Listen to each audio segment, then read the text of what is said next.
দেশের জয়ের ভিত গড়ে দেন অর্ধশতক হাঁকানো আরেক ব্যাটার সাইফ হাসান। সাইফের বিদায়ের পর লঙ্কানদের সাথে তৈরি হয় উত্তপ্ত পরিস্থিতি।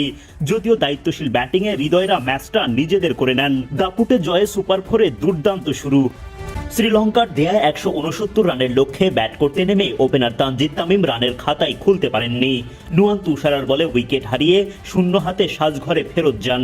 তবে আরেক ওপেনার সাইফ হাসান মারকুটে ব্যাটিং চালিয়ে যান। একের পর এক বড় বড় ছক্কা আসতে থাকে তার ব্যাটে। রান তোলার মিছিলে যোগ দেন অধিনায়ক লিটন দাস। পাওয়ার প্লের 6 ওভারে 1 উইকেট হারিয়ে বাংলাদেশ করে 59 রান। হাসারাঙ্গার বলে উইকেট হারানো লিটন করেন 16 বলে 23 রান। লিটন বিদায় নিলেও দায়িত্বশীল ব্যাটিংয়ে 36 বল খেলে 50 তুলে নেন সাইফ হাসান। দলের রানও বাড়তে থাকে তাতে। সাইফের চোখ ধাঁধানো ইনিংসের সমাপ্তি ঘটে হাসারাঙ্গার বলে উইকেট হারিয়ে। 45 বল খেলে 2-4 ও 4টি ছক্কা 61 রানের দারুণ একটা ইনিংস খেলে বিদায় নেন সাইফ। বাংলাদেশ তখনও জয় থেকে 55 রান দূরে। কঠিন সেই দায়িত্ব পড়ে হৃদয় শামীমদের কাঁধে।